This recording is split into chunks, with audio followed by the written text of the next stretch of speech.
I'm an ex-pastor's wife. My ex-husband is a pastor. You see pastors, so now then nobody even do reach them. All these pastors, reverend fathers. So that is Kosi. She's an actress, a content creator, and an influencer telling her story. Okay, so first things first, I think it is very, very wrong for you to use your 1, 2, 3, or even 5, or even 10 experiences to mean that that is all there is to a particular set of people, because you've had experiences with pastors. Even if it is 100 pastors you had bad experience with, it does not mean that all pastors are the same. Now listen to this analogy, like there are fake currencies everywhere, but we do not say we are not dealing with naira notes again because there are fake naira notes. Or you don't go about disrespecting your parent because you saw in a home where a parent actually molested or did something bad to their children. You don't come home and now use what you've seen in that home to now replicate it in your own home, and now use the experiences that that person have to now say that all parents are evil, so you start disrespecting your parents. You don't do that. So why will you do that to pastors? I mean, this attack on pastors is getting too much. I know there are fake and everything, but you cannot say all. You didn't even say almost. You said all of them. It is very, very wrong. For me, I will also advise that we try as much as possible to watch that full podcast. It drops tomorrow, 6 p.m. The Honest Bunch podcast, hosted by Nedu, Husband Materials, in Posh, and Detiko. Now, amazing set of people. Please do it to watch the podcast more so you get a full picture of what she is saying. But from the snippet they drop is what we are trying to break down and analyze. Now, she said she got married at the age of 17, had a child, everything. Age 18, she already had 2 kids and all. And I'm just asking myself questions like, how did all of this just happen? Like it happened so fast. I got married at a day after I completed 17. I had my first child at 18. I had my second child at 19. Wait, you got married at age 17? Mm-hmm.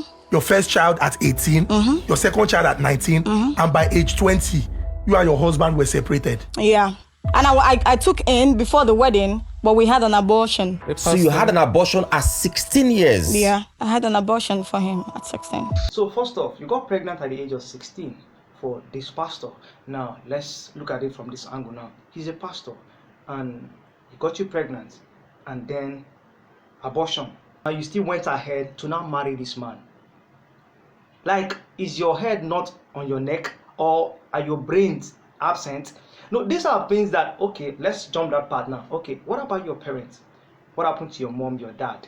Were they not aware of all of this that were happening? Or what's the problem? Now, you got married at the age of 17 as a minor. You were a minor. And then you got married. Like, what was happening to you? In as much as she has failed, her parents also failed her. Now, you said this pastor, you've used him to now generalize that all these pastors, reverend fathers, all of those things. Now, my own question now is that, like, this pastor, is he the GO of the church, or doesn't he have heads above him that you can actually report these things to? Because I want to believe it's not like this man was acting like a ghost, like nobody was seeing him. You knew what was happening. You went ahead to marry him. You did abortion for him. You now married him. You had your first child, second child, and you're saying these things about this man, how disastrous the man is and everything, and yet you were with him for this number of years and you didn't report to anybody. Like, are you not missing out something? Like the part where people advised you and you chose to ignore. Are you not taking out that part now? Most times when people come out like this to talk about, like, we just look at the victim, and we sympathize and empathize with these victims. But the truth is, if we really want to get to the root of it, we should address it without emotions. Now, first of all, right, I want to believe you had people who advised you, but you chose to ignore. And now, for every action there are consequences. You face the consequences. I'm not trying to justify this man for any reason. Like, no, I won't justify him, but I'm saying there were signs you saw, but you chose to ignore, and now you are reaping what you chose to ignore. And like they say, ignorance is not an excuse, and so you're reaping it. Like, now we can feel pity for you, but to address it, you have to know God for yourself, because for you to fall into such a trap is because you don't know God for yourself.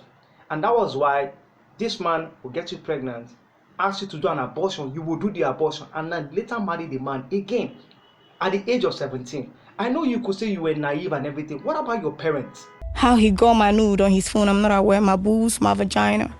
He got it on his phone. At the station, when they told me to write statements that, if I did this or not, if I went to church or not. Policeman, they show me my pekus. She said that this man actually took notes of, and she said she was not even aware of how it happened. That she was in a station to write statement, and then the police officer was showing her nudes. Policeman, when I don't know where he come from, hold the phone for one, they show me my vagina. They ask me, is this you or not? This one go say, make I see. Go move on from this one, go here. This one go carry phone, give her. That means that man who she called a pastor and she got married to actually was doing a lot of things without her knowledge. And as a wife, there is very little a man will be doing that you will not be aware of, except you chose to ignore. And that is ignorance again at play. This video, I'm not doing this video to justify anything the man has done, but this video is basically to say that you cannot use your 10, 20 or even 30 experiences with people to mean that this is all that there is about a set of people. Now, you've had experiences with bad people. It doesn't mean that you stop interacting or associating with people, right? You met the wrong people. That is it. Just like there are fake in the market, you met the fake one. Now, you say these things and then you stop going to church. You're now paying the church to be a bad place. Whereas there are still churches that are good, building people, helping people, and doing everything, right? You now come up because you have a bad experience with one church. You know what I mean? That all churches are like that. I mean, the world is wicked. Why haven't you left the world?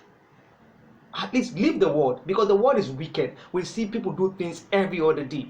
Why don't you just leave the world? Like I said before, I will advise everyone to try as much as possible to watch that food podcast, because I myself, I will do it to watch the podcast because I really want to get to the bottom of the whole story. I want to know what happened, how it happened, and everything. I want to know, because like the stories for me, like it's not really balanced, right? It's not balanced. But until we get to hear the full story, like I will say that you should not use your experience to mean that this is all there is about a people. Not because you met bad pastors now come out and say that all pastors are evil. You met the wrong people, and it's not our fault that you met the wrong people. So that will be that for now. Until I come here next time, your very host Josh Talkie. Please do it to subscribe, and for all of you that have subscribed so far, thank you so much. I really do appreciate